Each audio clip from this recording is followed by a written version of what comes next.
This is the Literary License Podcast with your hosts, Nez, Vicky Ray, and Keith Chorgo, discussing Edgar Allan Poe from book to screen and everything in between. Coming at you from the UK and USA.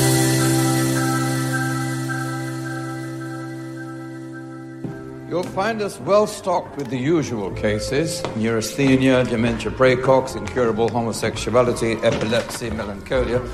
But where we differ from other asylums is in the social station of our patients. All hail from the finest families in Europe. For instance, Terence here is heir to one of the largest railroad fortunes in the continent. And what is the nature of his disorder? He suffers from an utter lack of interest in trains. So his family had him committed. Interesting case, this one. Signor Balzani was thrown from his horse during a polo match in Milan, and ever since has believed himself to be an Arabian stallion. He gets a tad agitated at feeding times.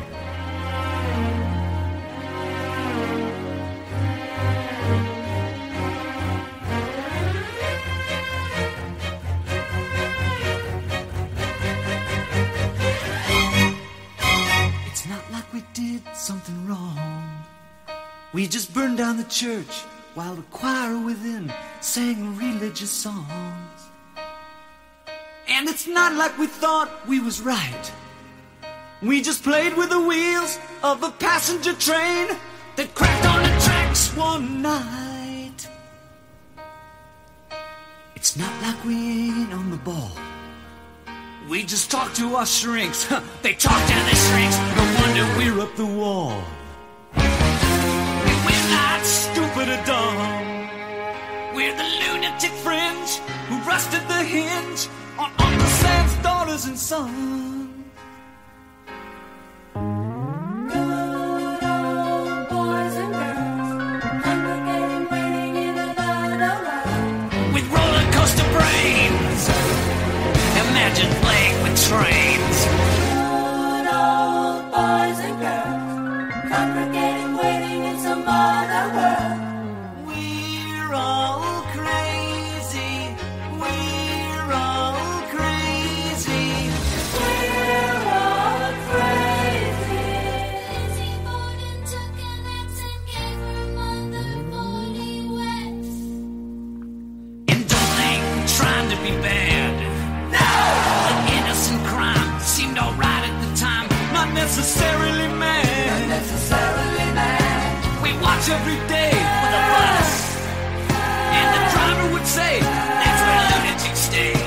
I wonder if he's talking about us. It's not like we're vicious or gone. No! We just dug up the graves where your relatives lay in Old Forest Lawn. And it's not like we don't know the score. We're the fragile elite. They dragged off the street. I guess they just couldn't take us no more. Good old boys and girls, congregating, waiting in another world. With roller coaster brains, imagine digging up graves. Good old boys and girls, congregating, waiting in some other world.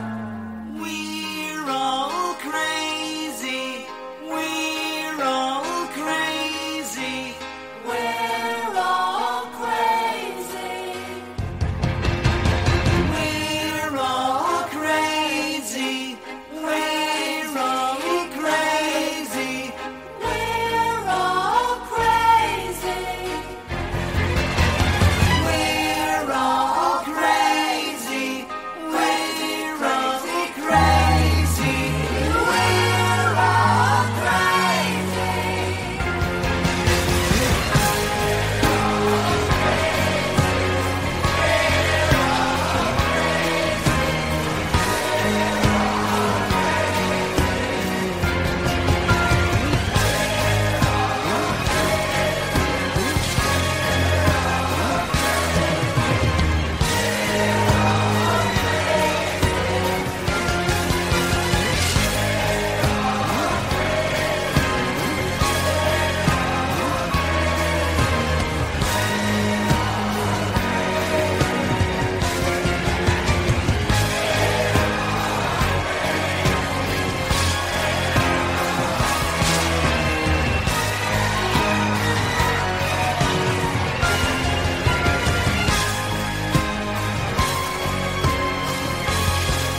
must leave here immediately. I've only just arrived. You do not belong here. Well, I was going to say the same thing about you. It's time before they get suspicious. They'll assume you went to your room to change your shirt, but don't.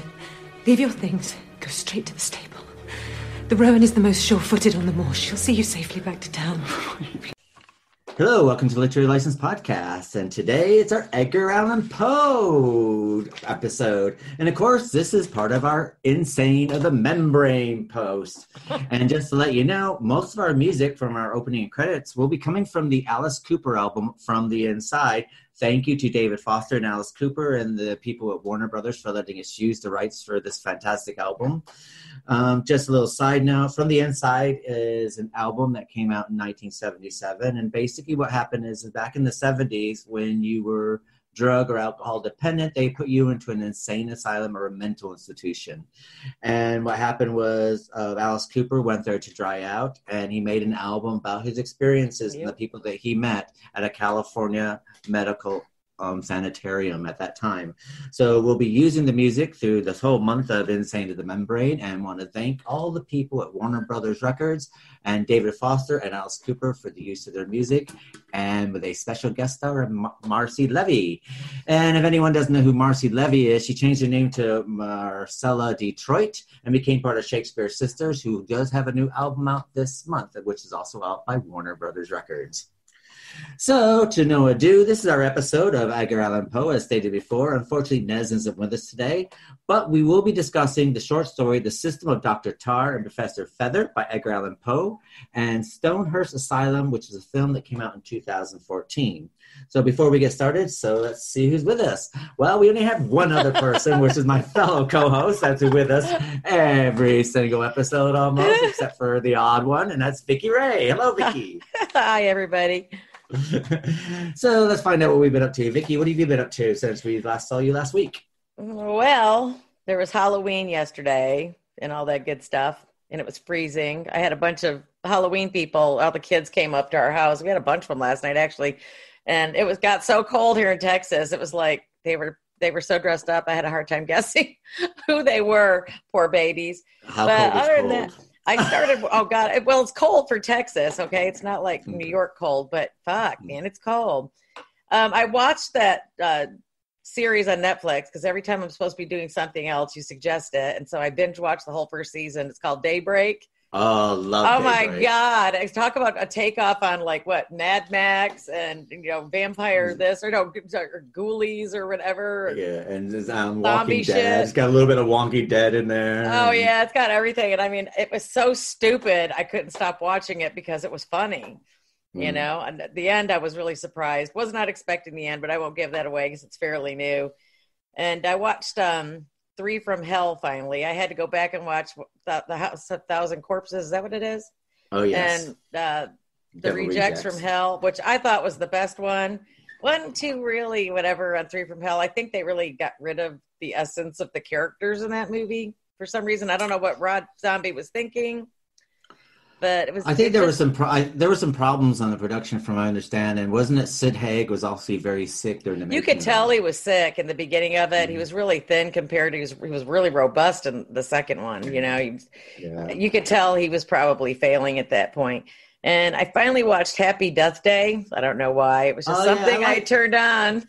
I like that film. I actually liked it too. It was. I don't know. It was one of those things. I didn't think I was going to like it. It looked like one of those typical teenage, hack them and slash them. But I actually enjoyed it. And I tried to watch the second one.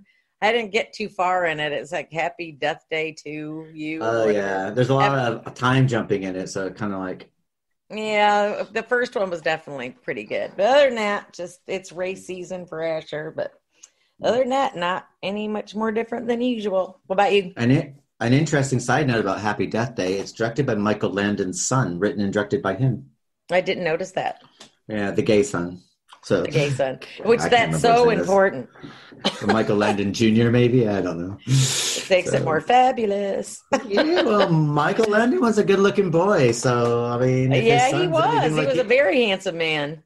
And if his son looks anything like him, I'm going to have to look him up now. Was that Michael Landon Jr.? What's his name? I think so. I don't know. It's Michael. It's Michael. I just have to Google Michael Landon's son.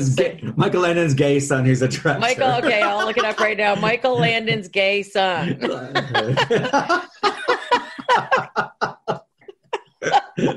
While you're looking up that, what have I been up to? Well, I finished Insatiable on Netflix, which I totally love. Fantastic series. I can't wait. Now I'm going to have to wait another year for season 3. Still watching Creepshow. I'm very much enjoying it. I know it has some haters out there, but I love the whole 80s aesthetic and the old. I like it too. There's no CGI. It's all those old-fashioned, and I think it's really good nod to the original 1980s film Creepshow 1 and Creepshow 2. And I think they've done a good job. Of course, as anthologies, they're always, whether you enjoyed Night Galley or Twilight Zone or Outer Limits, there's always, some episodes or stories are not as good as some others. But I think together it's pretty good. I'm quite enjoying it. And I'm going to be quite sad when it departs next week. Did you keep watching American Horror Story? Did you watch the last installment? Yes, I'm actually... I'm actually okay with it. I mean, I'm okay with it now. I was kind of like losing me.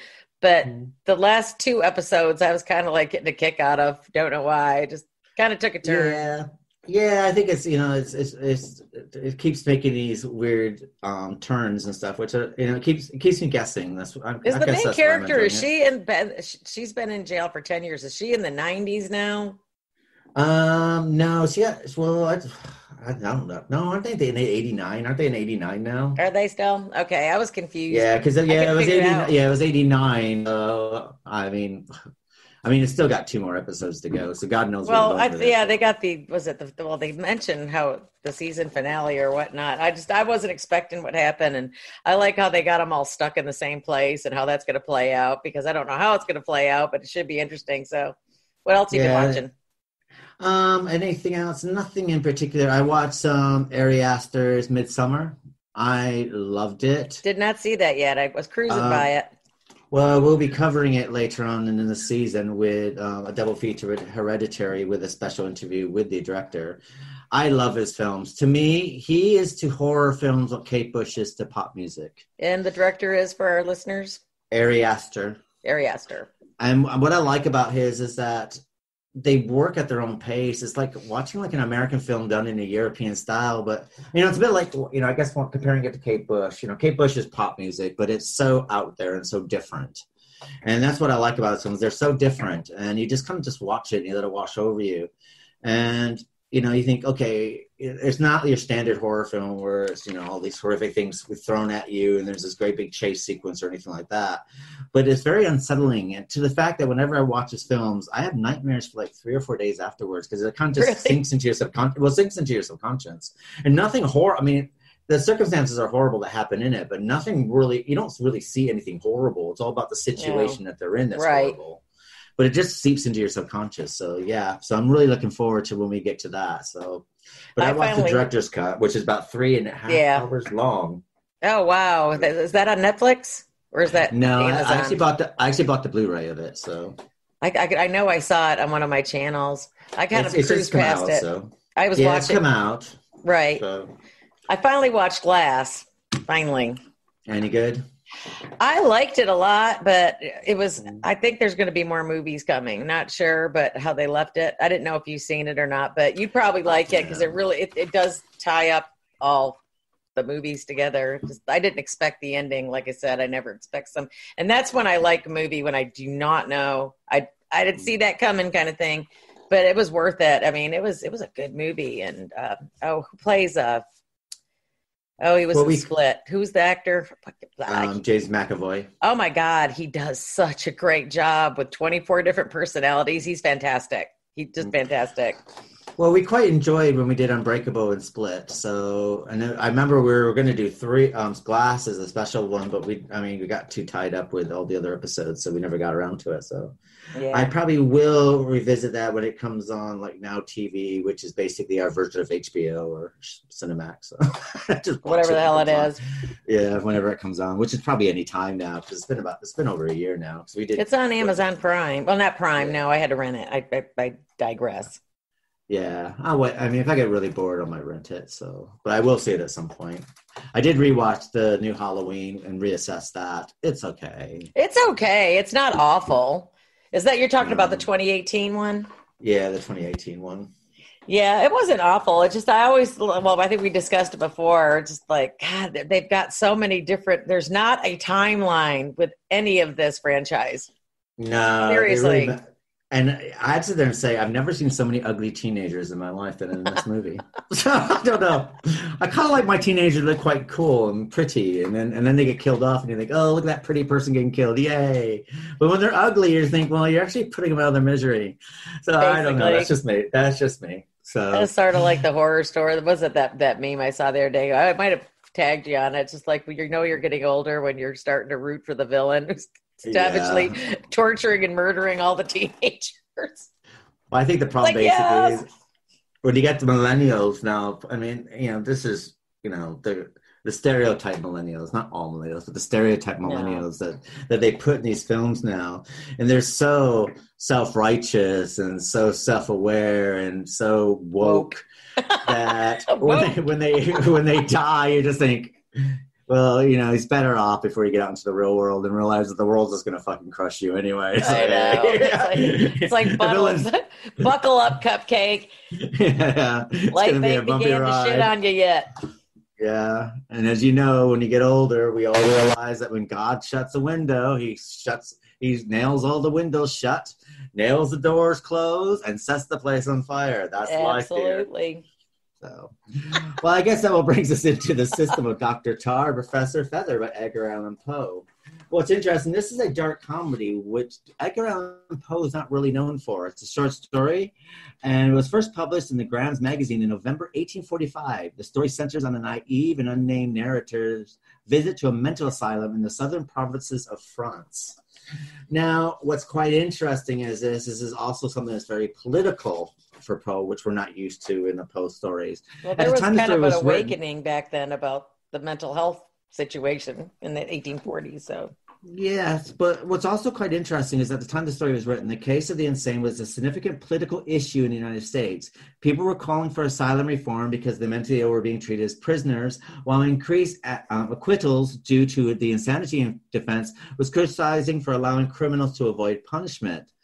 The story has been interpreted by a satirical political commentary on American democracy and a parody of the work of Charles Dickens and Nathaniel Parker Willis, and is also understood as a critique of the 19th century medical practices.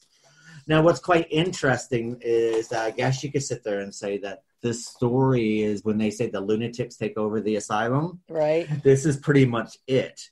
Now, from a political point of view, if we put this into American politics, is what it is that basically if you take people and you cater to the most, whether it's the most far left or the far right, then what you basically have is you have pandemonium occurring. Mm-hmm. And this is what we see in this story. What we have is the most criminally insane running around loose in this asylum, which what you'll find basically is, yes, they are being treated with respect no matter how far that they are within their mental illness. But at the same time, what there is there's no narrative that's going on with their care or their treatment, and there's no hope for a definite diagnosis, nor is there help for any definite way of curing. Because if you cater to someone, no matter how far left or far right their thinkings are, then what's happened is you're never going to get to the norm, and you're never going to have a cohesive society. And this is pretty much what the story is saying. I'm sure it resonates in today's society as well. Well, as if you go into, whether you want to go with gender issues, yes, people are allowed to be whoever they are, but if something happens, you start attracting this and you want to push this narrative forward, and you get to people can be whoever they want to be, with however they feel like when they get up in the morning. And if everyone's allowed to do that, then what you're going to have is a pandemonium that will then cure, which will be a breakdown to society. And and that's why you need to learn to put a cap on certain things. Yes, people are allowed to live their lives and do what they want, but at the same time, if you turn this into law where anyone can do whatever they want whenever they want to, then basically what we're going to need is a purge night. where we can go. No, but we need that now. What are you talking about? And I guess this is why you have to sit there and say that, yes, anything that's far left or far right is dangerous. That's why it's good to be somewhere essentially in the middle where you nod either left or right, depending on the issues that you want to attack. But at the same time that you're nodding either left or right, you don't want to fall over to one side or the other. It's just a nod. So, and that's what I thought was quite interesting about this Edgar Allan Poe story. And I thought, was different. Where you have like the dinner. You have the dinner and they're all sitting around, and the thing is that they're all posing as psychiatric doctors and stuff, and they're not. They're actually the patients dressed up to be something that they're not. But as you see, as the dinner goes on, that the masks finally come off, and what we're left is the narrator finally leaving the situation, realizing that nothing's ever going to happen here. If anything, is going to get worse. Yeah, no boundaries, no nothing. No rules. I have to say that this is the first story that I actually read by Edgar Allan Poe that was a comedy that actually dealt with this kind of issues. I'm so used to like the dead and longings and that, and people would one eye looking at you and the other eye looking for you, being buried behind walls and underneath floorboards. Right. That this was kind of a different take for me, so I quite enjoyed it. What did you think? It kind of reminded me of? I don't know. I used to. Well, you probably remember JRC from back home. I used to work with them when I was, my 20s, mentally handicapped. The short bus. The short bus people. Yes. Direct all hostility to Keith Shago at LLPodcast.com. No. Actually, for the people who really want to send hate mail, you can send it to info@LLPodcast.com. Remember, you can't spell my name.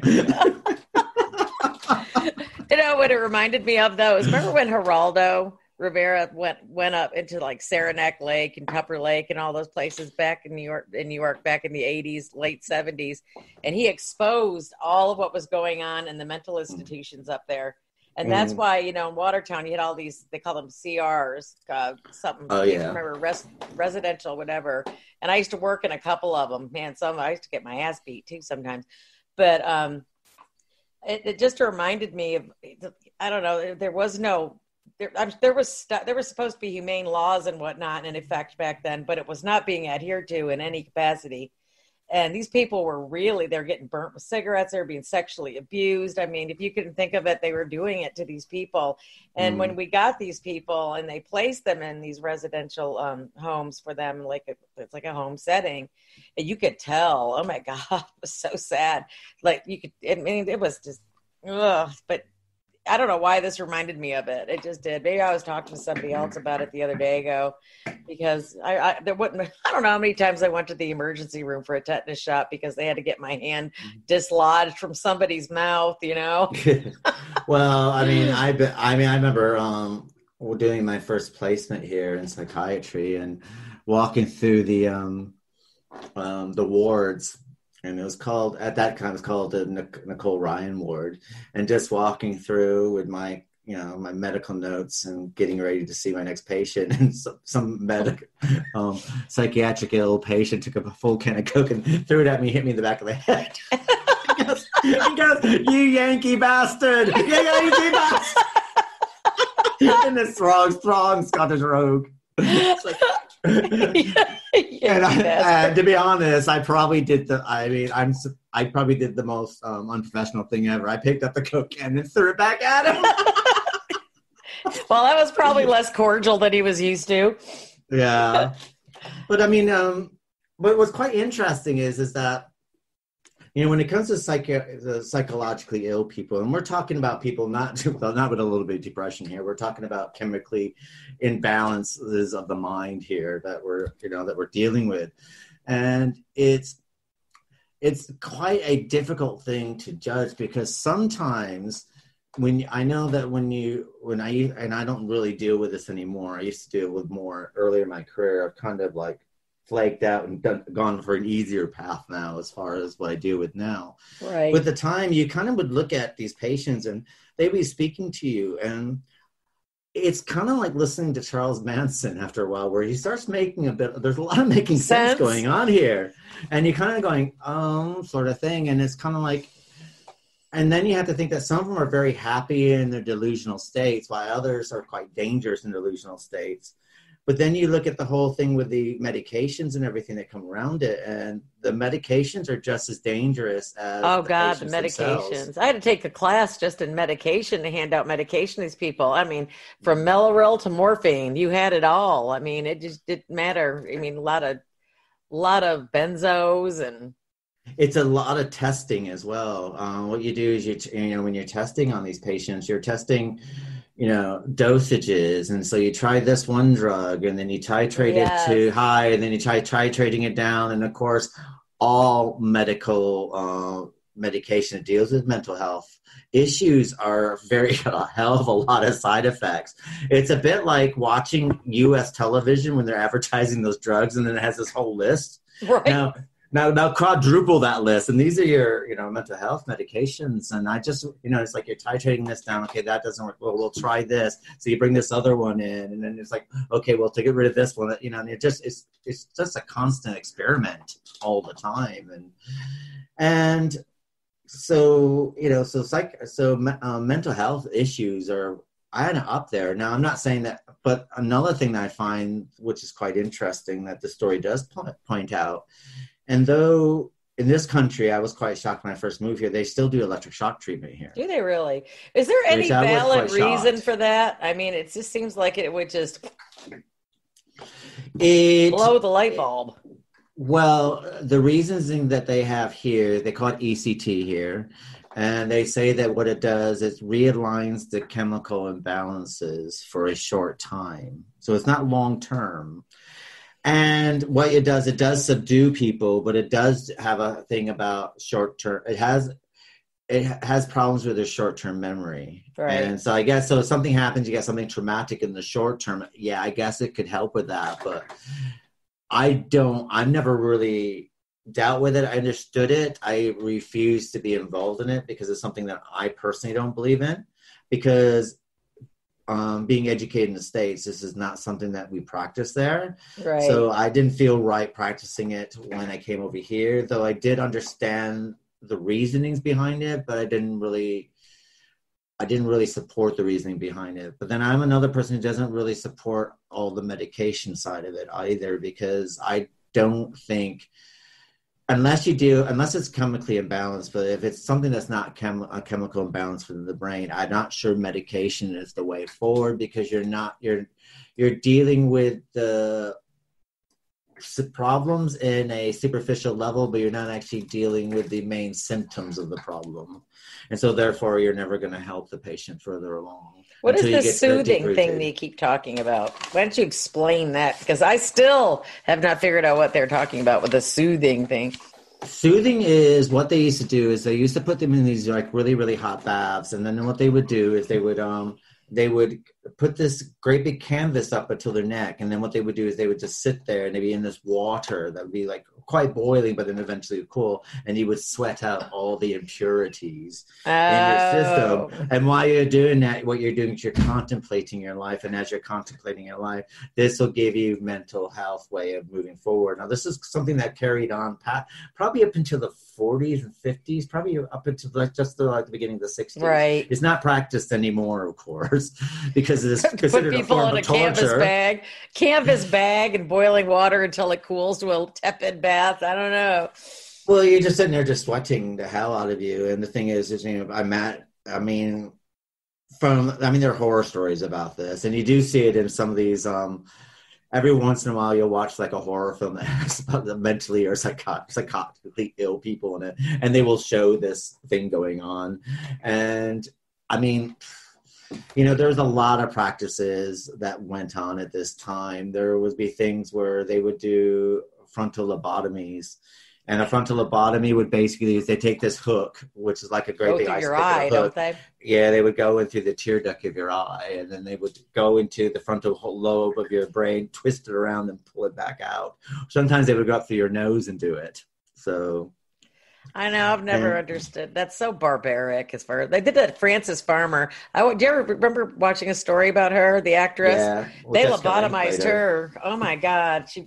That was such a sad story. for life. Well, lobotomies were quite popular up until the 60s again. I think mental but health. What quality became of more life reformed in the are you 70s. afforded when they pull out some of your brain? I mean, I guess what happens is it stops your mind from wandering and stops literally. your mind. And it keeps you kind of like in a de-agitated state, but at the same time, you're never. I don't think they've ever really traced the long-term effects of it, because most people who had a lobotomy end up dying quite early. They don't live to be like really long ages. Right. If you look at Sybil, which we covered, I can't remember her real name, but when we did that last season, she had a frontal lobotomy at one point because she couldn't stop. She wanted to stop the voices. Frances Farmer had the same kind of problem as well, where she didn't live that long afterwards. Well, they forced it on her. Well, and the reason why they forced it on her is because she was a free-thinking woman in a time that women shouldn't be that free-thinking. And God they thought, forbid. and I also think she was she also part of the McCarthy era as well, that she might be red influenced. She was a promising actress too. They totally fucked her up. I mean, God, what a life she had. I think Jessica Lange portrays her in a movie. It's called Frances, as a matter of fact. It's actually a very good movie. Very good movie. That's back when Jessica Lange was doing biops. I think she did that. Then didn't she do Patsy Cline the year after? Yeah, yeah. Sweet Dreams. Yeah. And now she's the mistress of American Horror Story. I know, and she's not on this season. It's like, come on, just a guest spot. Come on, Jessica. She did another Ryan Murphy show that's on Netflix at the moment about the young politician. I can't remember what his name is. He's a young candidate. She plays the far right racist mother of a girl that's her granddaughter, who she's given Munchausen's by proxy to. She's got a good role. She's always good. I mean, Jessica Lange's always fantastic. Very impressed not to see her do some good. Even in that King Kong crappy film that she did, she's very good in that. Yeah. So just go ahead and eat me. She's beating on his nose. It's like, oh fuck, big mistake. But she's wearing a sexy lingerie, so it all feel good. King Kong for the perv. So what are your thoughts about the system of Dr. Tarr? Did you like the story in particular? I had to reread it. I had to reread it first. I was like laughing. It's like, because I was looking for it in all my stuff and I couldn't. So I had to special order it off of Amazon because I could, why is this not in my books? But no, I had to read it twice because Poe's kind of hard to read unless you kind of figure, you got to put yourself in the time period. You can't just come at it from 2019 and, I think you know what I mean without saying it. Yeah. I had to read it a couple times. I thought it was really interesting. The movie, totally nothing really much except the dinner from the, when they followed up with the movie. But I thought it was interesting how it was just the narrator. And, you really don't know who the narrator is. You don't really know what's going on except that he's passing through, and then they humor their patients, but they don't contradict their hallucinations, their fantasies. Yeah, if you're a chicken, they feed you chicken feed. If you're a horse, they feed you straw. Yeah. I mean, I could just imagine what these people look like. What fucking chaos that could be. I mean, that's just a bad acid trip as far as I'm concerned. That's just something out of Alice in Wonderland or a Tom Petty song or something. Well, that's what they're saying. When they're talking about the dinner table, it's like, it felt like the Mad Hatter's party. Yes, exactly. And every time that someone said something, they'd be like talking about another one of the patients, and then the guy at the table who's apparently overseeing everything saying, "Shut up!" The head lunatic, I know. It's like, "Shut up!" I like Poe. Like I said, sometimes, I mean, there's short reads, they're easy reads. They're not easy reads. You got to either like Poe or you don't. Bottom line. I found this actually an easier read than, let's say, what we did last. I found this easier than the Pit and the Pendulum. The Pit and the Pendulum, I had to go through it quite a few times. Yeah, there was some mental grasping at that one for some reason. I just, I had difficulty as well. I couldn't envision that one for some reason. This, like you said, the Mad Hatter's party is like the Mad Hatter's tea party, with the rabbit and everybody else, But I mean, it really was. That was a good analogy because that's what grabbed me out of the whole story. It was like, this guy's like, what the fuck throughout this whole dinner until he finally starts figuring shit out. I believe he did. Well, I kind of wonder if Lewis Carroll was a fan of this short story because, Oddly as we enough, just that said, crossed my mind as well. because the bad part, even the conversations that are going on in Alice in Wonderland, which we'll be covering in season 4, but I have to sit there and say that there are a lot of similarities. It's almost like Lewis Carroll lifted some of this up a little bit. Maybe that's why it came to mind, because that's like, that's all I thought of. It was like Alice in Wonderland. Mm-hmm. And it's so probably surreal for the narrator being in this position. I believe he was a doctor traveling, was he not? Yeah, and he was traveling with a friend.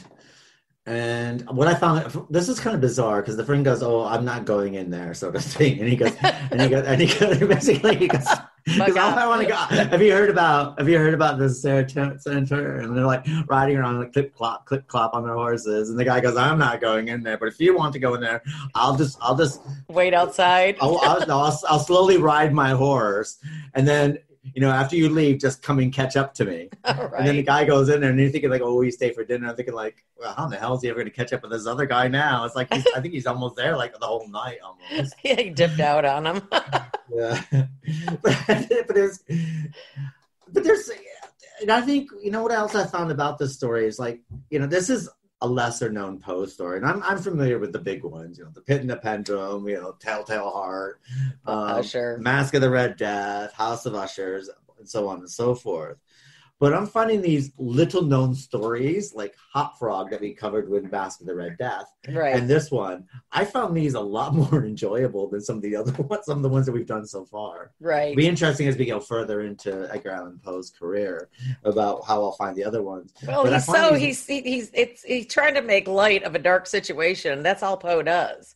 He's so dark and unnatural. It's not even, I can't imagine having a literal conversation with Edgar Allan Poe. He's like the Prince of Darkness. He just is. Well, that's what I found so bizarre about the story, though. There's so many, there's part of it I'm kind of chuckling a little bit, kind of like smiling. Like, oh, this is funny. It's like, I was kind of not. Well, you can relate, so I'm sure it resonates with you because of your, day job. Well, another thing I found with this one and with Leapfrog that we did in September is that there's some emotion in there as well, because most of Poe's stuff is quite emotionalist. You got I had this feeling of dread going through everything, this feeling of lost, and it's like lost and dread, but there's never like anything beyond like beauty or love or comedy or like when he meets the girl playing the piano, you felt this emotion coming out of the text. And you're like, okay, I'm not used to this. Is this really Poe? Did he really write this sort of thing? Yeah. So I thought that was, I thought that there's some quite interesting things. And I find it weird that when people are reading Poe and you're studying Poe in school, that this story or Leapfrog are not the ones that they first turn you on to, because I figured these are easier than what they normally turn you on to. Yeah. This is easier than The Raven. The Raven's kind of right. Like The Raven's sing-song, it feels like kind of a Dr. Seuss kind of a story. It has a dark twist to it.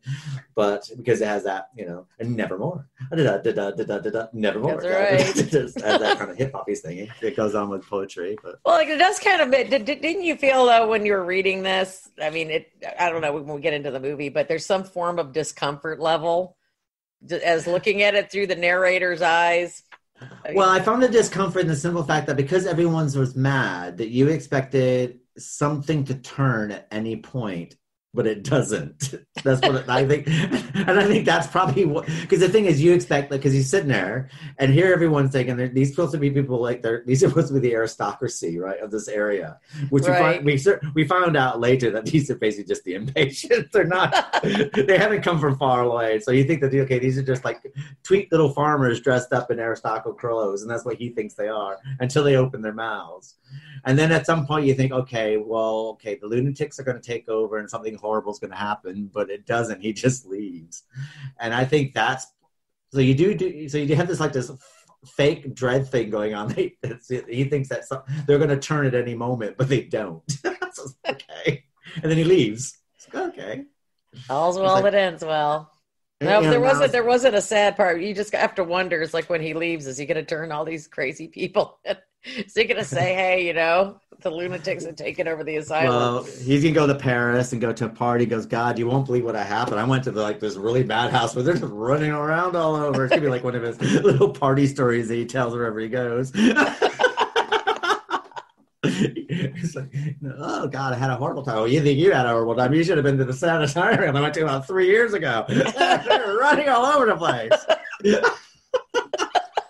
One of them was really pretty. I really wanted to give her one. I really wanted to split her mouth, but unfortunately, I think she might have been the daughter of somebody. But I walked out and I still don't know who the hell she was related to. But she did play the piano very prettily. So, anyway, so I guess this brings us to Stonehearst Asylum in 2014. Stonehearst Asylum is quite interesting because now we're dealing with Edgar Allan Poe done by a modern film director. Didn't get a whole lot of good reception.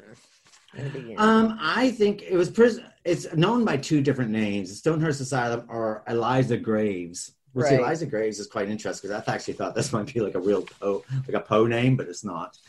It was an American Gothic film. It was directed by Brad Anderson and written by Joseph Kazami. It was loosely based on the short story "The Systems of Dr. Tarr and Professor Fether," but of course by Edgar Allan Poe. Right. But the film starred Kate Beckinsale, Jim Sturgess, which we dealt with in Across the Universe. You know, he was the okay, that's right. Yeah, Michael Caine, Ben Kingsley, David Thewlis, and it was released on October 24th, 2014. There's not a lot about the making of this. There's not a whole lot about this. I was really surprised because it was kind of not. I wouldn't say it's drawn out, but there was a lot to it. I mean, you know. I think before we get into the discussion of Stonehearst Asylum, what we're going to do is cut to a commercial break, and we'll be back after a word from our sponsor. Amazon. Oops, wrong Amazon. Although we both contain an array of diversity, the rainforest with all of its animals and us with all of our products, come check us over today and find all the products you need quickly and efficiently. And buy it with one click. And now you can even use us to donate to your favorite charities using Amazon Smile. Amazon Smile is worth your while. Come check us out today. We are one planet. We share one extraordinary home. We are millions of wonders, but we are all one world. If we only get one chance to save our planet, to protect it for the next generation, then we have to take it. This is our chance. This is our fight. For our planet, for our home, for all of us. Join WWF today.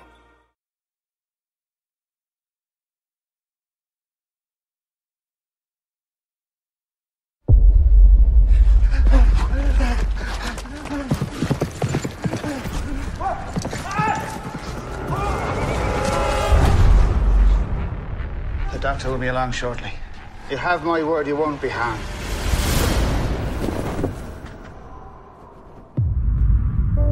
So, what brings you to Stonehearst? I've always been fascinated by the troubled mind, since as long as I can remember. I have the desire and the training. All I lack is a clinical experience. Most patients are here because they are embarrassments to their families. There are few therapies better at restoring the soul than music. Don't you agree, Doctor? Beautiful. Interesting case, this one. His family sold him off to a sideshow when he was a child.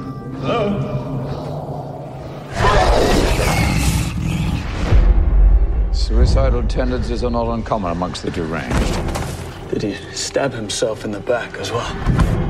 You do not belong here. Tell me what's going on.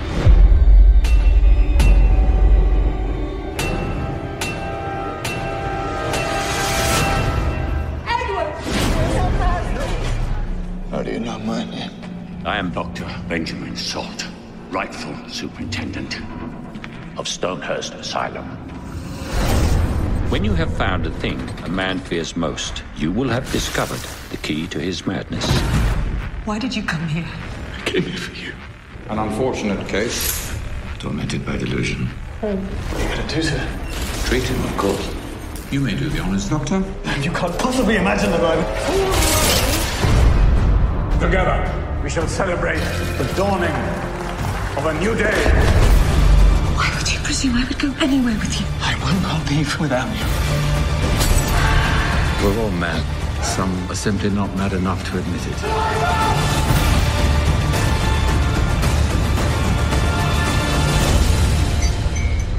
All games must end.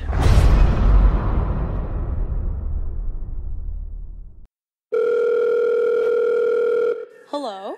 What's your favorite scary movie? I have a bunch of favorite movies. I watch them all on Shudder.com for only $4.99 a month. That's a scary low price. But if I had to pick a favorite, it'd probably be Scream. Oh.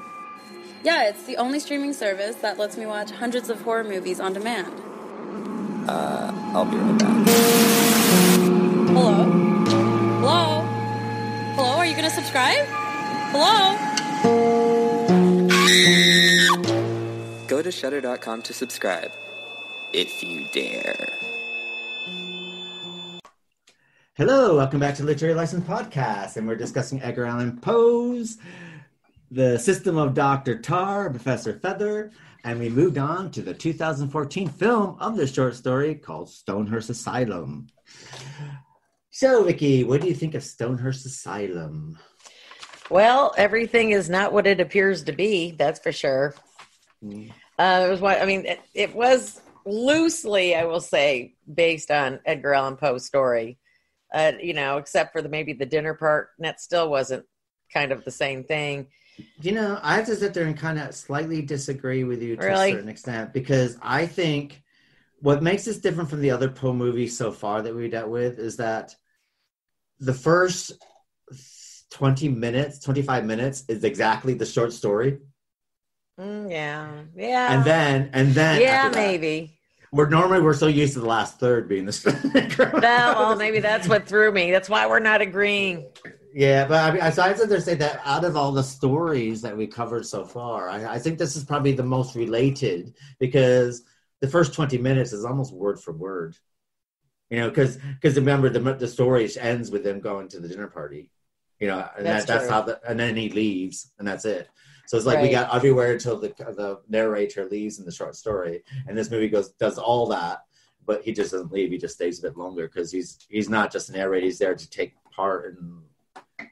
Well, no, he's actually what I didn't. Well, it's going to be. It's what do you call it? A spoiler alert. He's actually a patient, and for whatever reason, I thought he was up. Was he not sitting in the lecturer's area? See, I thought that as well, because the thing is. Okay, basically, I guess we should give a little bit about side. Basically, what the story is basically this doctor appears at this Stonehearst Asylum, and when he gets at Stonehearst Asylum, what he does is he sees that there's an alternative way of treating the psychiatrically ill, where they actually have the run of the place, and that some of the psychiatrically ill that we direction, which we learned that the main person played by Jim Sturgess, we find out that the staff have been taken over by lunatics and been locked away, and that he's fallen in love with the girl who plays the piano, which is Eliza Graves, to the point where he decides that he cannot leave without her, and he needs to free these people. And Ben Kingsley, who's pretending to run the asylum, basically is as crazy as they come. To a certain point that now we get a film that's basically discusses and looks at what it means to be mad and what it means to be sane. And that some of the doctors who are claiming the same ones treating them are just as mad as some of the patients. Yeah. And then what we finally do is we do get a spin on things. And this is a fantastic spoiler alert here, that basically the doctor that Jim Sturgess is playing is not actually a doctor. He's actually a psychiatric patient who became infatuated with Eliza Graves and poses as a doctor to come and steal her away. Yeah. And that's pretty much the outside of the story. But you didn't see that one coming, though. I didn't see that one coming. I actually enjoyed this film, actually. I enjoyed the film completely. I was dreading watching this film because basically I've never seen this film. I know nothing about this film. I've never seen. This is my first time I watched it too. But when I was putting the Edgar Allan Poe stuff together, basically what I did is I had to Google films based on Edgar Allan Poe, and of course, we're doing all the Roger Corman films. But I wanted some modern films that dealt with it. And there's not a lot of modern films that deal with Poe. No, there's this one. And then, of course, next month we're doing Telltale Heart, which is a film called Telltale, which is a science fiction movie based on Edgar Allan Poe's film. So I haven't seen that one either. So it's quite interesting to see something no one's seen before. So, but I had to sit there and say that I like this film. I understand why it probably didn't do good. I don't understand why it didn't do good. But I can understand why it did not do well at the box office, because it does feel like a Sunday afternoon kind of movie that you kind of catch on television. I like those kind of movies, though. The performances are fantastic. Yeah, they did well. And Jim Sturgess is good looking. He's quite easy on the eyes and watch. Kate Beckinsale's very pretty. Ben Kingsley is fantastic. Michael Caine is fantastic. The evil guy, David Thewlis, he plays that kind of evil Scouser guy. The caretaker dude. Film. Yeah, and he's very good. Kind of ugly, but something kind of sexy at the same time. It's kind of weird about him. I don't know what it is. Really? He's really ugly. But then there's every once in a while you catch something that's like, oh, okay, well, I can see maybe. But I'm not even going to go into that with you. But see, David Thewlis is someone that we see a lot in this country. He does a lot of theater. He does a lot of independent English films and stuff like this. So we get a lot of him in England. So, and I see him because he lives around from where I work. So I do see him on occasion. Who's that? David Thewlis, right? The caretaker. So, but yeah, I have to say that Stonehearst Asylum I thought was quite interesting because it did. Even though the beginning of it's very much based on the Edgar Allan Poe story, but then when we veer away from that, it does address a lot of the stuff that Edgar Allan Poe is trying to say in his short stories about the horribleness of the way the mentally ill were treated at this time. Oh God, the ECT treatment, some of the other treatment that were given to them. Just the lack of humanitarian, and just they probably lived in filth, Mm-hmm. I doubt there was a lot of hygiene going on, Well, no matter where you were. Water. I can't picture running a bath for all these people on a daily basis. No, God, no. So you're probably hoping for the soothing just to get the stink off you. No kidding. And I thought that the film did address, it's kind of weird, but the film does address a lot of what Edgar Allan Poe is trying to say at the same time as well, that's why I found this to be quite a really good interpretation of the system of Dr. Tarr, Professor Fether, which is to be honest, when I started watching this film, and I read the short stories and I watched the film. I tried to do it that way around. And I was quite shocked that it actually was that close, because you do get all the arguments that Edgar Allan Poe is trying to say in the short story, and they do come out. They don't come out in the way that the short story comes out, but it does hit all those points. You find out, why the criminally insane and the psychiatrically the mentally handicapped here. You understand why they took over. Yeah, because Michael Caine was doing to them. You didn't even really consider that thought, because I went into it thinking, oh God, they just, stormed the Bastille and took over their own mental hospital, but they were being abused. And so, they figured they were going to have their own little deal going, and it might have worked, but, they didn't have provisions and they didn't have things that they basically needed. And you just had, no boundaries, no rules, which again is sort of like anything. You got to have boundaries. You have to have rules. And it, to some extent, at least, you can't.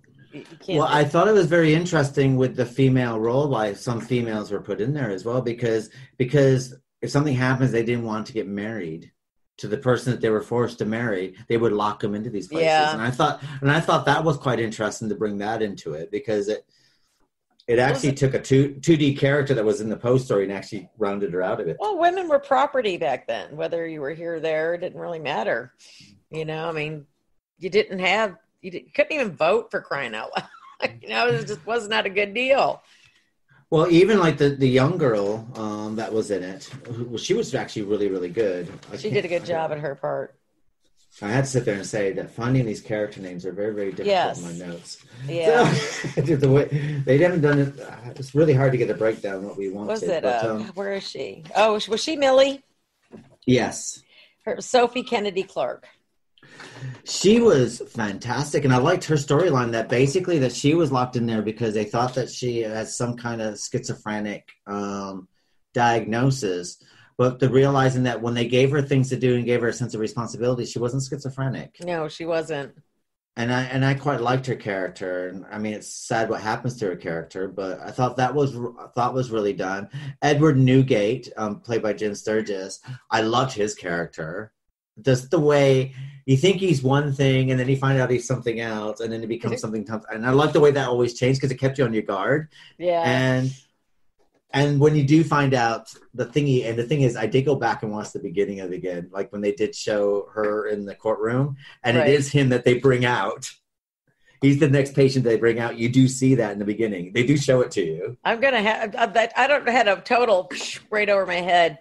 I'm gonna. I did too, and I thought, oh god, did they just slip this in? Just like are these one of these asshole director moves where they just slide this in? It's like, okay, well, was there, and it was, and then you go back and realize it's never there. They just slipped that in because they just want to think, well, aren't we fucking clever? Right. But no, it's there. I'm like, okay. And I loved Mrs. Pike, who's played by Sinead Cusack. She was the sick nurse, the head matron that was locked there, and I love the pathos that she gave about this the way that they treat the psychiatrically ill is very inhumane. It's horrible. It is. And she knew it. She goes, I'm a woman, and I'm the matron. I just have to go along with it. That's my job. I don't like it, but it's something I'm forced to do. And what was quite interesting also, some of the fact is that afterwards, after the revolt, and then because we found out that basically the criminally insane couldn't take over because they went, and again, here we are going with politics. You had, Michael Caine, who was the far right, and this is the way we're going to do things, And then we have Ben Kingsley, who's the far left, and he's the lunatic, running everything. The far left's going to do everything what they want to and whatever they can to. And then when we find out that basically they're both wrong. Right. So then we get this doctor who's in the middle go, no, this is right, this is wrong. And then you got the matron. And then what we saw is that once you got rid of the far left and the far right, and you got these two basically mind-dead people, the far left and far right playing chess together at the end, and then you have something in the middle, everything is fine. Everyone's being treated humanely, and everyone's being treated with respect, and at the same time that everyone's being treated for the diagnosis, but without losing any of their dignity at the same time. And I thought that was quite interesting that you get in Stonehearst. I like the scene where they put Jim Sturgess in the pit with that big guy to fix his hand. And he was trying to be really nice to him. And then he calls him his name. Arthur was his name. He started calling him Arthur and being kind to him. And so, he let him fix his hand up, and they kind of became fast friends. And look what happened to him. I mean, the thing is that, show someone a little respect and they'll go a long way for you. Yes, it does. That goes for anything. Then, now, and in the future.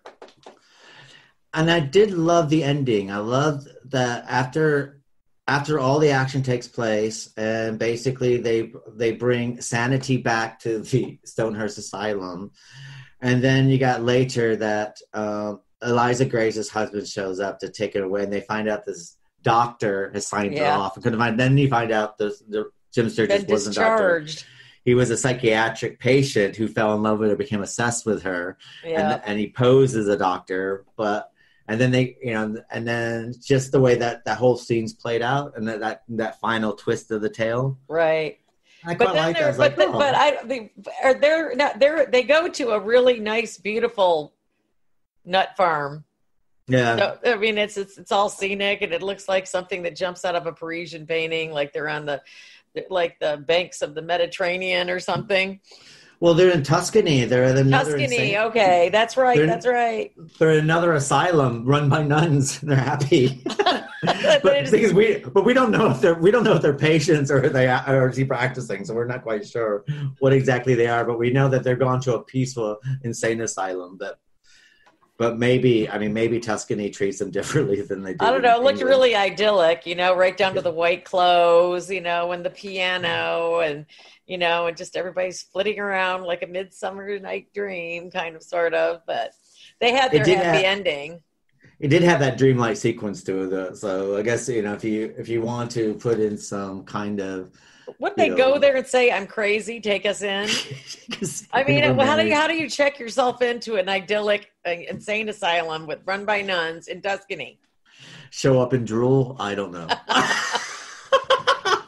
Go, let me in. Yeah. Kind of reminds me of Ogdensburg. I don't know. Remember Ogdensburg? Oh, yeah. We went up there to, we were with some friends, and they went up there to pick somebody up because every once in a while they shut somebody up there for a mental health assessment. And they'd be walking around, milling around. They'd be knocking on your car windows, asking for quarters and cigarettes. Wow. That was the 80s, though. Well, here we had a thing. One of the hospitals they used to have to go to is called Shenley Hospital, and it's up on top of the hill in Hertfordshire. And it's outside of London, in a place called St. Albans.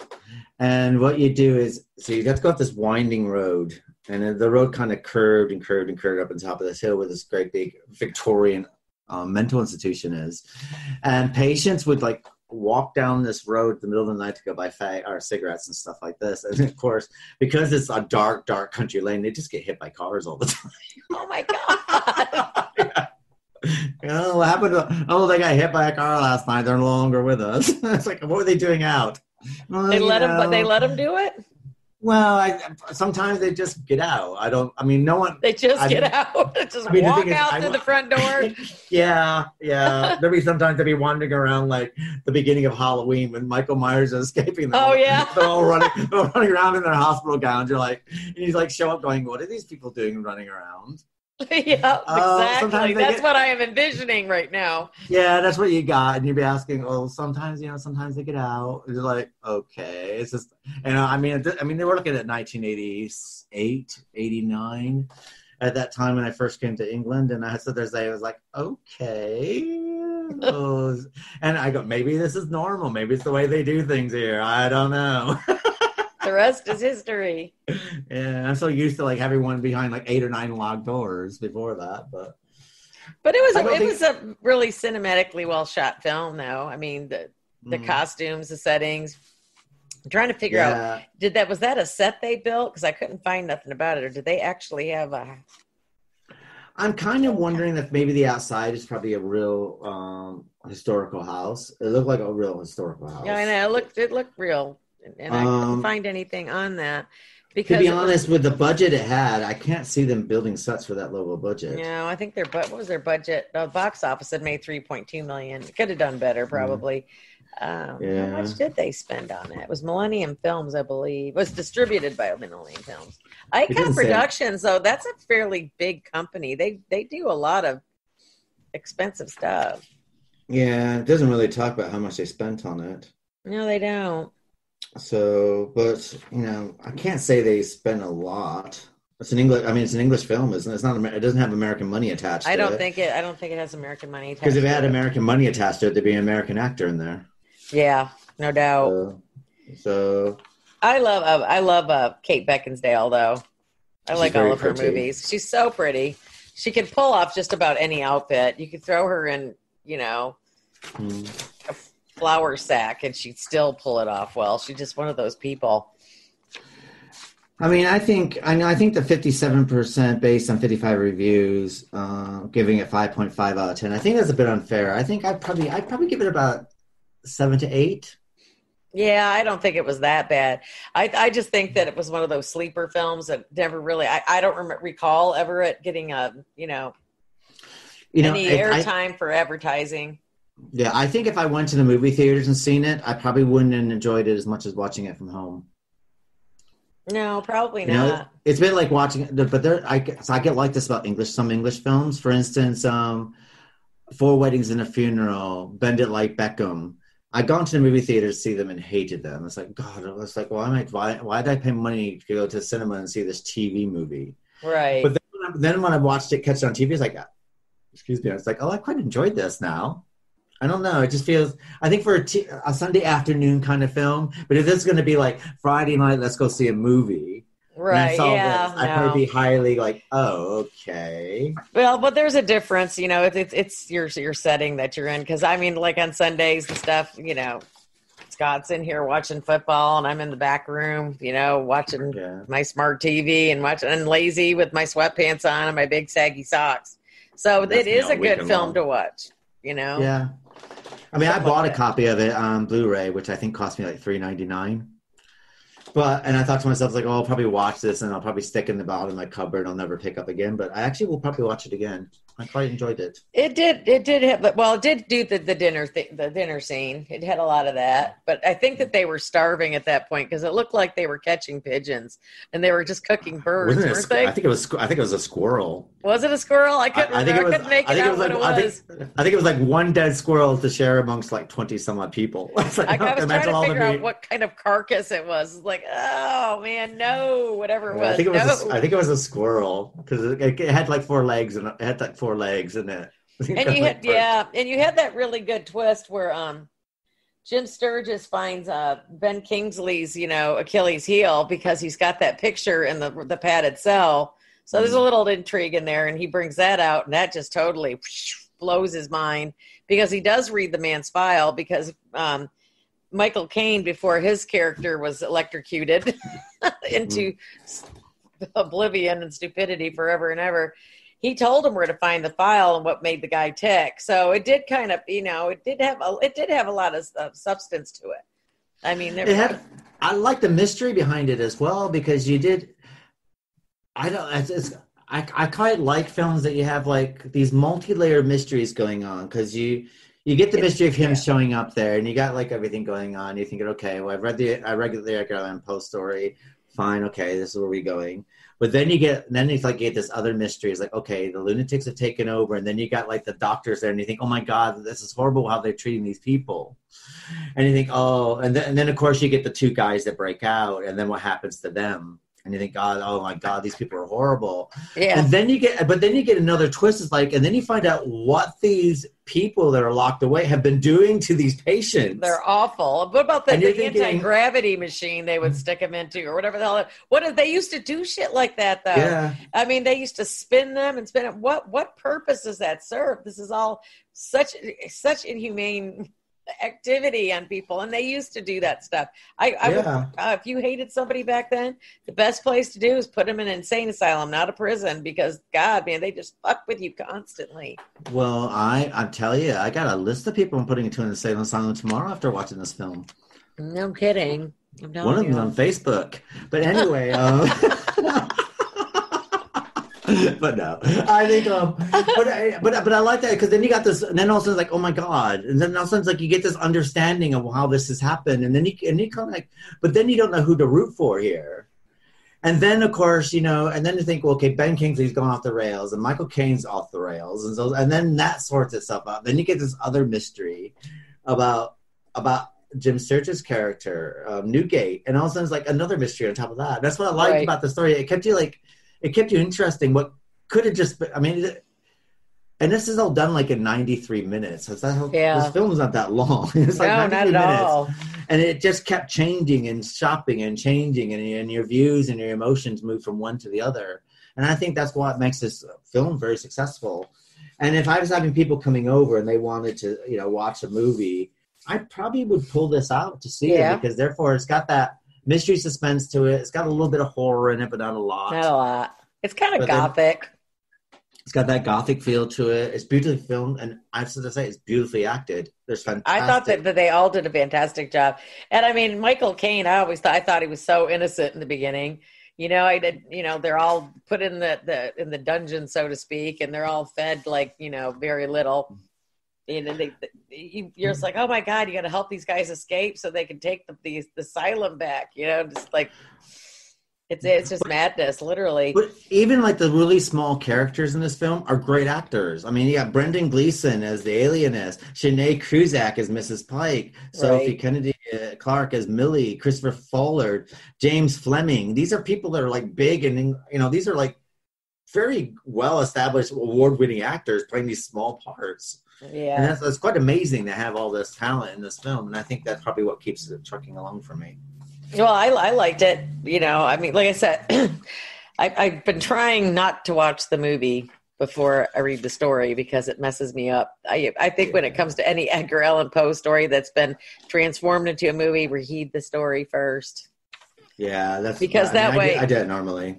Because if you read something, because they got to put a twist on a lot of his stuff because they're short stories for one, and two, they have to keep coming up with more. It's 25 pages. Was it 25 pages? 25 pages. And I just thought it was well done. Mm-hmm. I think it's funny that he was an escaped mental patient because I didn't see that coming. Newgate, I did not know that was going to happen. And I said, I'm still laughing about Tuscany. I mean, most people, there's a lot of people either like Poe or you don't.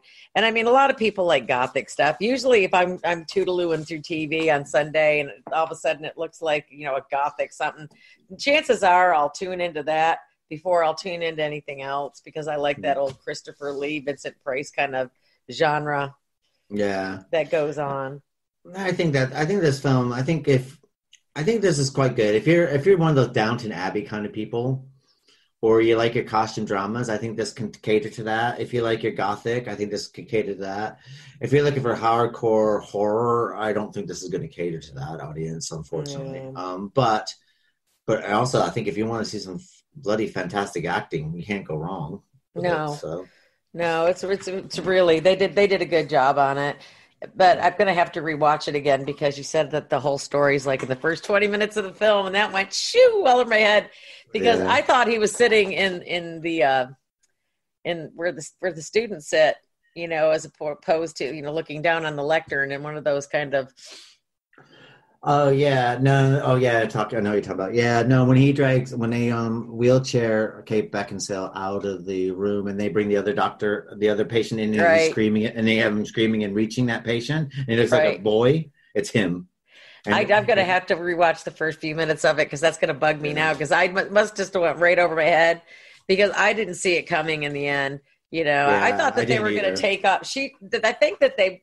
What I gather in the movie is that she didn't feel safe anywhere else than an asylum. So I think that's why they picked this perfect, idyllic asylum setting, in Tuscany, so she could live out her life and be happy. Well, I guess that way she doesn't have to have any. She had difficulty with commitment, didn't she? So something to that extent. Well, she didn't like people touching her. Remember how her hands would cringe up like this? I have the same thing. I don't like people I don't know touching me. Yeah, but do you cringe? Do you do this? Yeah, I do. When I first moved to this country, they have a thing about kissing you on either side of your face. I noticed. And I have to say, it took me a good 10 years where people do that. And I just freeze up. It's like I was like just sort of thing, and it's like every single bone and nerve ending, it just like squeeze up, and it just becomes so stressed. I've loosened up since that time. Now I'm like, okay, I'm fine. But for a long time, it's like, ugh. But even on the tube, it's like if I'm on the tube, it's like I have my backpack, and then I have my book, and I carry my book around me, and I'm like, this is my space. Don't you fucking get in my space, because I'm gonna freaking hit you. Because I don't. And if someone rubs up against me, I freak out a little bit. I don't know what it is. So I'm totally on board with Kate Beckinsale's character, Eliza Graves. I'm Eliza Graves in a modern world. Whatever, you freak. So this brings us to the end of our Edgar Allan Poe. Next month we will be doing. What are we doing next month? Oh, we're doing Telltale Heart. Yay! Yeah. Sorry, people. Next month we'll be doing Telltale Heart, and of course the film Telltale. We'll have more of that information, so make sure you sign up to our newsletter at www.llpodcast.com, and you will get all the information at the end of the month, letting you know what we'll be doing in December. Next week, we'll be covering two other mental institution films that are quite classic in nature. We have the award-winning One Flew Over the Cuckoo's Nest, starring Jack Nicholson and directed by Miles Forman, and the Lars von Trier film starring Björk called Dancer in the Dark, which will be looking at two ways of the mentally health issues that we have at hand. So remember, you can follow us on our social media, which is at Facebook, Twitter, Tumblr, and of course we're on all platforms, which includes Spreaker. So I suggest all our listeners listen to us on Spreaker because it's a fantastic platform, and I'm sure that you'll find it just as good as Podbean. But we are still on Podbean, Cashbox, SoundCloud, iTunes Radio, and of course, Amazon Alexa. YouTube. And if you have Amazon Alexa, just ask Alexa to play us, and we'll be there. I won't say that now because it'll probably automatically come on if you do have one. Again, you can also follow us on, make sure you sign up for our newsletter, as stated before, at www.llpodcast.com. And that will bring us to the end of our show. So good night, Vicki. We'll see you next week. Good night, everybody. And good night for myself. And we'll be back next week with our 2-for-1 with John Wilson. Thank you.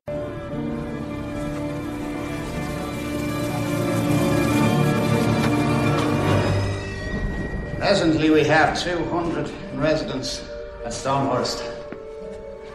Sons and daughters of some of the finest families in the realm. Lords, dukes, we even have a cousin of the Queen, and she likes to finger paint with her own shite. You go, Rosie? We have a Viscount who's convinced he has 2 heads and an earl who thinks teapot. Seriously.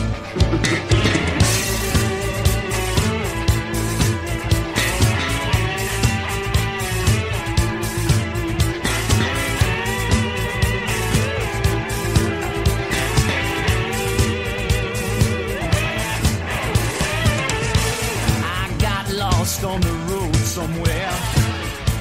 Was it Texas or was it Canada? Drinking whiskey in the morning light, and I worked the stage all night long. At first we laughed about it, my long-haired drunken friends proposed a toast to Jimmy's ghost. I never dreamed that I would wind up on the losing end. I'm stuck here on the inside looking out. I'm just another case. Where's my makeup? Where's my face?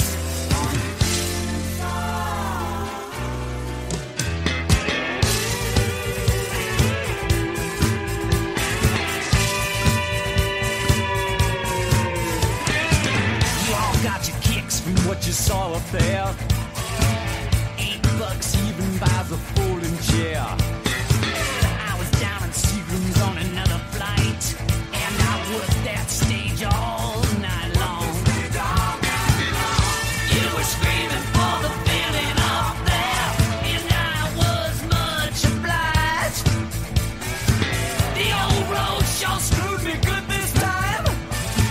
It's hard to see where the vicious circle ends. I'm stuck here on the inside.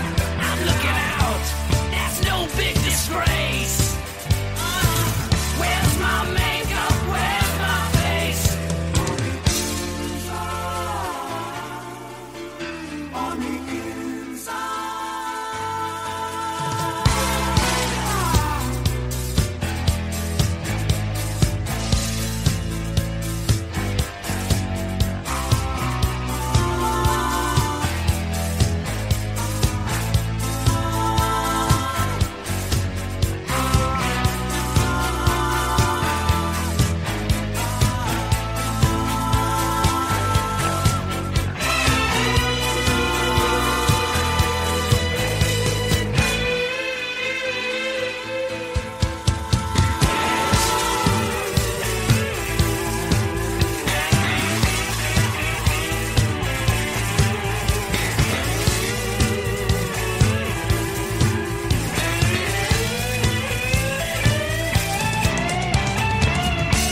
I'm stuck here on the inside looking out. I'm just another case. Where's my makeup? Where's my face? On the inside. I'm stuck here on the inside. I'm looking out. That ain't no big disgrace. Where's my makeup? Where's my face? On the inside. Therein lies the paradox of insanity and the great peril of our profession. Thus, I caution you all, gentlemen, as you embark on your careers as alienists, believe nothing that you hear and only one half of what you see.